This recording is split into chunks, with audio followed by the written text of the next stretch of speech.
मैं अधनंगा पड़ा हूँ। मेरे पूरे शरीर पर काटने और खरोच के निशान हैं। सफ़ेद चादरें मेरे खून से काफ़ी लाल हो गई हैं। घुप अंधेरे में बस एक मोमबत्ती की लौ झिलमिला रही थी, जिसकी धीमी रोशनी में मेरी आंखों से बहते आंसू चमक रहे थे। ये दर्द सिर्फ जिस्मानी नहीं था, ये रूह तक को छलनी कर देने वाला था। हर घाव एक कहानी कह रहा था, एक ऐसी कहानी जो प्यार और जुनून की पराकाष्ठा पर जाकर बिखर गई थी, फिर भी टूटी नहीं थी। मुझे नहीं पता था कि मैं टूटा हूँ या फिर इस दर्द से पूरी तरह से नया बन गया हूँ। नमस्कार दोस्तों, आपकी अपने पसंदीदा चैनल में आपका स्वागत है। उम्मीद है आप सभी कुशल मंगल होंगे। आज की कहानी आपको प्यार के गहरे समंदर में गोते लगवाएगी, जहाँ जुनून और दर्द की लहरें एक साथ उठती हैं। ये कहानी आपको बताएगी कि कैसे कभी-कभी सबसे गहरी चोटें भी सबसे गहरे प्यार की निशानी बन जाती हैं। इस अनुभव को पूरी तरह महसूस करने के लिए कृपया अपने हेडफोन लगा लें। और हाँ, अगर आपने अभी तक हमारे चैनल को सब्सक्राइब नहीं किया है तो अभी कर लें, ताकि ऐसी ही रोमांचक कहानियाँ आप तक पहुँचती रहें। दिल्ली की सर्द शामें, खासकर हौस खास गांव की गलियों में एक अलग ही जादू बिखेरती थीं। धुंधलाके में लिपटी पुरानी इमारतें, कैफे से आती कॉफ़ी की महक और कभी कभार किसी नुक्कड़ से आती गिटार की धुन। राहुल इसी माहौल का हिस्सा था, अपनी कविताओं और कहानियों में डूबा रहने वाला एक जुनूनी लेखक। उसकी आंखें अक्सर कुछ तलाशती रहती हैं, मानो शब्दों से परे कोई ऐसी भावना हो जिसे वो कागज़ पर उतारना चाहता हो। एक शाम एक छोटी सी किताबों की दुकान में उसकी मुलाकात प्रिया से हुई। प्रिया एक आर्किटेक्ट जो अपनी कला में उतनी ही डूबी रहती थी जितनी राहुल अपनी कहानियों में। उसकी आंखों में एक अजीब सी चमक थी और होठों पर हमेशा एक हल्की मुस्कान रहती थी। वो दिन मुझे आज भी याद है, जब मैंने प्रिया को पहली बार देखा था। वो एक पुरानी कविता संग्रह को पलटे जा रही थी। उसकी उंगलियां पन्नों पर धीरे धीरे सरक रही थीं। मैंने उसे कुछ देर निहारा, फिर हिम्मत करके उसके पास गया। क्या आप किसी खास किताब की तलाश में हैं? मैंने पूछा। उसने सर उठाकर मेरी तरफ देखा। उसकी आंखों में एक पल के लिए हैरानी थी, फिर वो हल्की मुस्कान फैल गई। नहीं, बस कुछ पुराना ढूंढ रही हूँ जिसमें रूह की गहराई हो, उसने जवाब दिया। और बस वहीं से हमारी कहानी शुरू हुई। हमारी पहली बातचीत घंटों चली। हमने किताबों, जिंदगी, सपनों और डर पर बात की।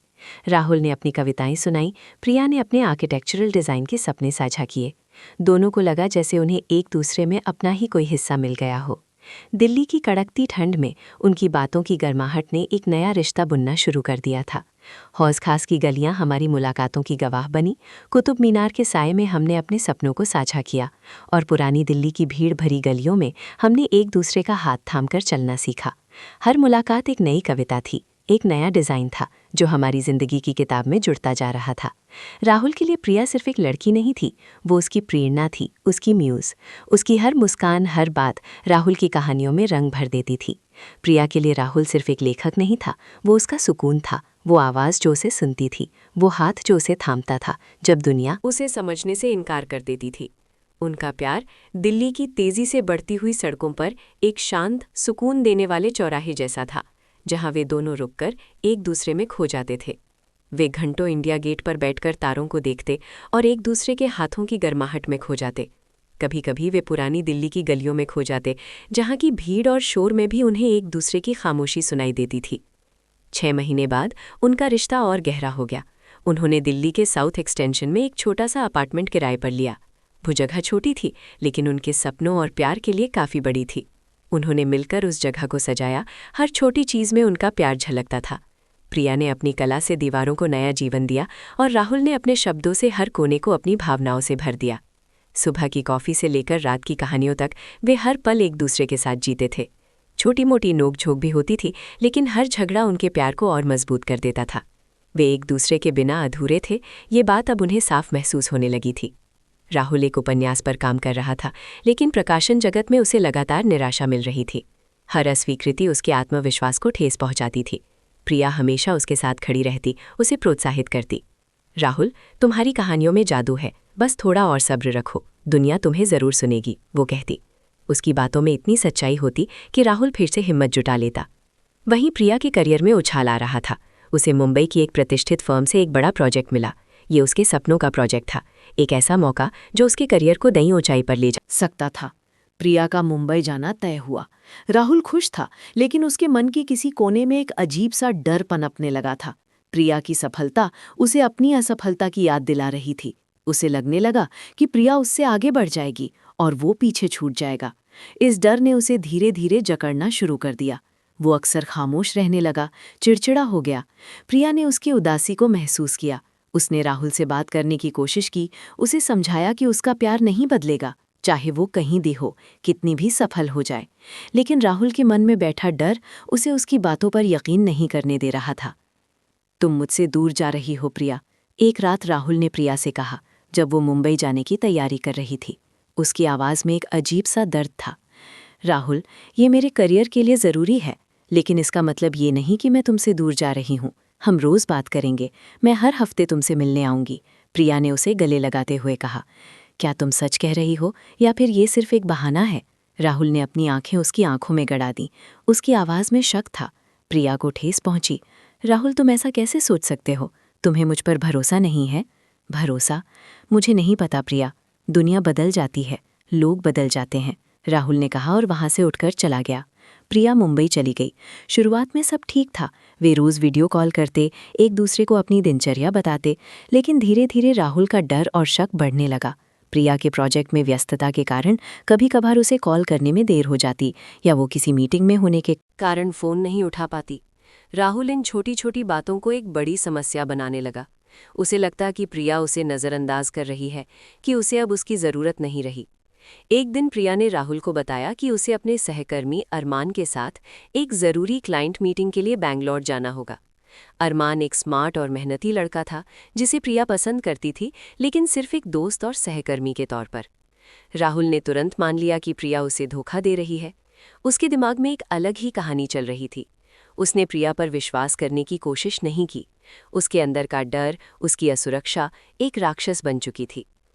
तुम उसके साथ क्यों जा रही हो? क्या तुम अकेले नहीं जा सकती? क्या तुम्हें मुझसे छुपाना है कुछ? राहुल ने फ़ोन पर चिल्लाते हुए कहा।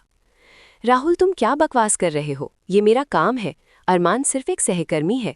तुम्हें मुझ पर भरोसा क्यों नहीं है? प्रिया की आवाज़ में दर्द और गुस्सा दोनों था। भरोसा? तुमने कब मुझे भरोसा दिया? तुम मुझसे दूर जा रही हो, अपनी नई जिंदगी बना रही हो और मुझे यहाँ अकेला छोड़ रही हो। राहुल ने फ़ोन काट दिया। प्रिया रो पड़ी। उसे राहुल का ये व्यवहार समझ नहीं आ रहा था। उसने सोचा कि शायद राहुल अकेला महसूस कर रहा है, इसलिए ऐसा कर रहा है। उसने उसे समझाने की बहुत कोशिश की, लेकिन राहुल ने खुद को बंद कर लिया था। कुछ दिनों बाद प्रिया बैंगलोर से लौटी। उसने सीधे राहुल को फ़ोन किया, लेकिन उसने फ़ोन नहीं उठाया। वो दिल्ली वापस आई और सीधे अपार्टमेंट पहुंची। दरवाज़ा खुला था। अंदर घुप अंधेरा था। बस लिविंग रूम में एक मोमबत्ती जल रही थी। राहुल सोफे पर बैठा था। उसकी आंखों में उदासी और गुस्सा दोनों थे। राहुल, तुम ठीक हो? तुमने मेरा फ़ोन क्यों नहीं उठाया? प्रिया ने पूछा, उसके पास जाते हुए। राहुल ने सर उठाया। उसकी आंखों में लालिमा थी। तो आ गई तुम? किससे मिलकर आ रही हो? अरमान से? क्या खूब जमती है तुम दोनों की जोड़ी, है ना? उसकी आवाज़ में कड़वाहट थी। प्रिया को लगा जैसे किसी ने उसके गाल पर तमाचा मार दिया हो। राहुल, तुम्हें क्या हो गया है? तुम मेरे बारे में ऐसा कैसे सोच सकते हो? क्यों नहीं सोच सकता? तुम बदल गई हो। तुम्हें अब मेरी ज़रूरत नहीं है। तुम मुझसे दूर जा रही हो, मुझे छोड़ रही हो। राहुल खड़ा हुआ। उसकी आवाज़ तेज़ हो गई। मैं तुम्हें क्यों छोड़ूंगी? मैं तुमसे प्यार करती हूँ, लेकिन तुम मुझे समझते ही नहीं। तुम मुझे हर बात पर शक करते हो, मुझे अकेलापन महसूस कराते हो। प्रिया की आंखों से आंसू बहने लगे। प्यार? ये कैसा प्यार है जिसमें तुम मुझसे दूर जाती हो, मुझे अकेला छोड़ देती हो, मुझे हर पल ये महसूस कराती हो कि मैं तुम्हारे लायक नहीं हूँ? राहुल चिल्लाया। ये तुम्हारी असुरक्षा है राहुल, तुम्हारी कमजोरी है। तुम अपनी कमजोरियों को मुझ पर थोप रहे हो। प्रिया ने भी पलटकर जवाब दिया। कमजोरी? हाँ, मैं कमजोर हूँ। मैं तुम्हारे बिना नहीं रह सकता प्रिया, लेकिन तुम्हें इसकी कोई परवाह नहीं है। राहुल की आवाज़ में दर्द था। उनकी बहस बढ़ती गई। शब्दों की तीर एक दूसरे को भेद रहे थे। हर बात, हर आरोप उनके रिश्ते को कमज़ोर कर रहा था। तुमने कभी मुझे समझा ही नहीं राहुल। मैंने तुम्हारे लिए क्या कुछ नहीं किया। मैंने तुम्हें हर मुश्किल में सहारा दिया, और तुम मुझ पर ऐसे घटिया इल्ज़ाम लगाते हो? प्रिया ने कहा। उसकी आवाज़ में टूटा हुआ विश्वास था। तुमने सहारा दिया? तुमने मुझे और कमज़ोर किया। तुमने मुझे एहसास कराया कि तुम मुझसे बेहतर हो, ज़्यादा सफल हो। राहुल ने जवाब दिया। ये बात प्रिया के दिल में तीर की तरह चुभ गई। उसने कभी राहुल को नीचा नहीं दिखाया था, हमेशा उसे ऊपर उठाने की कोशिश की थी। बस करो राहुल, मैं और नहीं सह सकती। मुझे लगता है हमें कुछ समय के लिए अलग हो जाना चाहिए, प्रिया ने हिम्मत करके कहा। राहुल स्तब्ध रह गया। उसके चेहरे का रंग उड़ गया। अलग हो जाना चाहिए? क्या मतलब है तुम्हारा? मतलब ये कि मैं अब इस शक और असुरक्षा के साथ नहीं रह सकती। मुझे कुछ वक्त चाहिए, खुद को समझने के लिए, और तुम्हें भी, प्रिया ने कहा। उसकी आंखों में दृढ़ता थी, लेकिन दिल अंदर से टूट रहा था। प्रिया अपने कमरे में गई और अपना बैग पैक करने लगी। राहुल उसके पीछे गया। उसने देखा कि प्रिया अपने कपड़े अलमारी से निकालकर बैग में डाल रही थी। हर कपड़ा, हर सामान जो उसने राहुल के साथ खरीदा था, अब उसे बोझ लग रहा था। तुम सच में जा रही हो? राहुल की आवाज़ कांप रही थी। प्रिया ने पलटकर देखा। उसकी आंखों में उदासी का सागर था। मुझे जाना होगा राहुल, मैं अब और नहीं सह सकती। मत जाओ प्रिया, प्लीज़ मत जाओ। राहुल ने उसका हाथ पकड़ा। उसकी आवाज़ में एक बच्चे जैसी लाचारी थी। मुझे जाना होगा राहुल। प्रिया ने अपना हाथ छुड़ाया। राहुल को लगा जैसे उसकी दुनिया बिखर रही हो। उसे याद आया बचपन में उसकी माँ ने उसे छोड़ दिया था और उसके पिता ने उसे एक बोर्डिंग स्कूल में डाल दिया था। तब से उसे हमेशा ये डर सताता था कि उसके अपने उसे छोड़ देंगे। प्रिया उसकी ज़िंदगी में पहली ऐसी इंसान थी जिसने उसे पूरी तरह अपनाया था, और अब वो भी जा रही थी।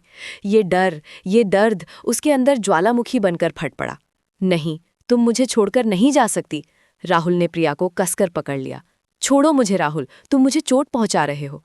प्रिया ने संघर्ष किया, लेकिन राहुल उसे नहीं छोड़ना चाहता था। उसे लगा कि अगर उसने प्रिया को छोड़ दिया तो वो हमेशा के लिए खो जाएगी। वो उसे अपने पास खींच रहा था, जैसे कोई डूबता हुआ इंसान आखिरी तिनके को पकड़ता है। उसके हाथ प्रिया के बाजुओं पर गड़ गए, उसकी उंगलियां उसकी त्वचा में धंस गईं। प्रिया भी उसे हटाने की कोशिश कर रही थी। उसके नाखूनों ने राहुल की पीठ पर खरोंचें छोड़ दीं। ये एक संघर्ष था, प्यार का, डर का और छूट जाने के दर्द का। एक पल के लिए राहुल की आंखों में एक अजीब सी चमक आई। वो चमक डर की नहीं, बल्कि जुनून की थी। उस जुनून की जो किसी चीज को खोने के डर से पैदा होता है। उसने प्रिया को अपनी बाहों में उठाया और बिस्तर पर ले गया। ये बलपूर्वक नहीं था, बल्कि एक ऐसी बेचैनी थी जो उसे प्रिया को अपने पास रखने के लिए मजबूर कर रही थी। प्रिया ने भी अब संघर्ष करना छोड़ दिया था। उसने राहुल की आंखों में देखा और उसे उसमें अपना ही दर्द दिखाई दिया। उसे एहसास हुआ कि राहुल का गुस्सा और शक सिर्फ उसके गहरे प्यार और उसे खोने के डर का नतीजा था। उनकी आंखें मिली। उस पल में सारे झगड़े, सारे आरोप, सब धुल गए। सिर्फ प्यार बचा, एक कच्चा, नंगा, बेपनाह प्यार जो दर्द और जुनून के बीच झूल रहा था। राहुल ने प्रिया को अपने आगोश में भर लिया। उनकी सांसें तेज हो गईं, दिलों की धड़कनें एक हो गईं। ये मिलन सिर्फ जिस्मानी नहीं था, रूहों का मिलन था जो टूटने की कगार से लौटकर एक दूसरे में समा जाना चाहता था। उनकी रात जुनून और दर्द के बीच गुजरी।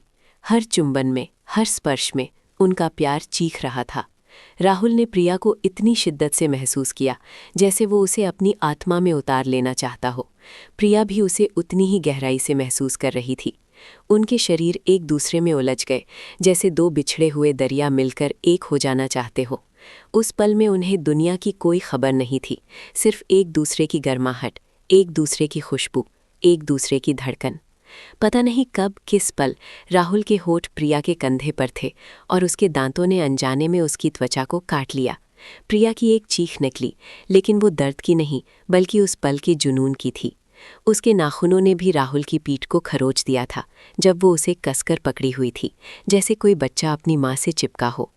उनके शरीर पर अब प्यार और दर्द के निशान थे। शायद इसी दौरान राहुल के होठों से थोड़ा खून निकल आया, या शायद प्रिया की खरोंच से, और वो सफ़ेद चादरों पर फैल गया, एक गहरा लाल धब्बा बनाता हुआ। मोमबत्ती की लौ धीमी होती जा रही थी। उसकी रोशनी में उनके शरीर पर चमकते पसीने और खून के निशान साफ दिखाई दे रहे थे। जब रात ढली और सुबह की हल्की रोशनी कमरे में झांकने लगी, मैं अधंगा पड़ा था। मेरे पूरे शरीर पर काटने और खरोंच के निशान थे। सफ़ेद चादरें मेरे खून से काफ़ी लाल हो गई थीं। घुप अंधेरे में बस एक मोमबत्ती की लौ झिलमिला रही थी, जिसकी धीमी रोशनी में मेरी आंखों से बहते आंसू चमक रहे थे। ये दर्द सिर्फ जिस्मानी नहीं था, ये रूह तक को छलनी कर देने वाला था। हर घाव एक कहानी कह रहा था, एक ऐसी कहानी जो प्यार और जुनून की पराकाष्ठा पर जाकर बिखर गई थी। लेकिन अब उन निशानों के साथ एक नया एहसास भी था कि हम टूटे नहीं थे, बल्कि और मजबूत हो गए थे। प्रिया मेरी बगल में सो रही थी, उसके चेहरे पर अब एक सुकून था। मैंने धीरे से अपना हाथ उसके गाल पर रखा। उसके शरीर पर भी मेरे जुनून के कुछ निशान थे। मुझे अपने किए पर पछतावा हुआ, लेकिन साथ ही एक गहरा प्यार भी महसूस हुआ। मैंने उसे खोने के डर में उसे कितना दुख पहुंचाया था। कुछ देर बाद प्रिया की आंख खुली। उसने मुझे देखा, फिर हमारे शरीर पर पड़े निशानों को देखा और फिर चादर पर फैले खून के धब्बे को। उसकी आंखों में पहले हैरानी थी, फिर दर्द और फिर समझ। उसने धीरे से अपना हाथ बढ़ाया और मेरे गाल पर रखा। राहुल, उसकी आवाज़ हल्की थी, लगभग फुसफुसाहट जैसी। मुझे माफ़ कर दो प्रिया, मैंने कहा। मेरी आवाज़ भारी थी। मैंने तुम्हें बहुत दुख पहुंचाया। मैं बस तुम्हें खोना नहीं चाहता था। मैंने उसे अपनी बचपन की कहानी बताई, अपनी माँ के छोड़कर जाने का दर्द, पिता की बेरुखी, और कैसे मुझे हमेशा ये डर सताता रहा कि जो भी मेरे करीब आएगा वो मुझे छोड़कर चला जाएगा। प्रिया ने मुझे ध्यान से सुना। उसकी आंखों में आंसू थे। राहुल, मैं कभी तुम्हें छोड़कर नहीं जाऊंगी, उसने कहा, मेरा हाथ कसकर पकड़ते हुए। तुम्हें मुझ पर भरोसा करना होगा। मुझे तुमसे प्यार है और ये प्यार किसी भी सफलता या असफलता से बड़ा है। मुझे खुद पर काम करना होगा प्रिया, मैंने कहा। मुझे अपनी असुरक्षाओं से लड़ना होगा। हम मिलकर लड़ेंगे राहुल, उसने मुस्कुराते हुए कहा। उसकी मुस्कान में एक नया विश्वास था। ये निशान, ये इस बात की गवाही हैं कि हमारा प्यार कितना गहरा है, कितना सच्चा है। ये हमें याद दिलाएंगे कि हमने क्या खोने का जोखिम उठाया था और कैसे हमने एक दूसरे को वापस पाया। उस दिन हमने तय किया कि हम एक नई शुरुआत करेंगे। राहुल ने अपनी असुरक्षाओं से लड़ने का संकल्प लिया और प्रिया ने उसे हर कदम पर सहारा देने का वादा किया। हमने मिलकर मुंबई जाने का फैसला किया। प्रिया अपने करियर में आगे बढ़ेगी और राहुल अपनी कहानियों में नई जान डालेगा। उन निशानों को हम कभी नहीं भूले। वे हमारे शरीर पर एक अनूठी कहानी बन गए। एक ऐसी कहानी जो बताती है कि प्यार सिर्फ खुशियां नहीं देता, बल्कि दर्द भी देता है। लेकिन कभी-कभी उस दर्द से ही प्यार और मजबूत होकर उभरता है। हमने सीखा कि सबसे गहरे घाव भी अगर प्यार से भरे हों तो हमें और करीब ले आते हैं। हमारी जिंदगी में अब भी चुनौतियां आती हैं, लेकिन अब हम जानते हैं कि उन्हें कैसे पार करना है।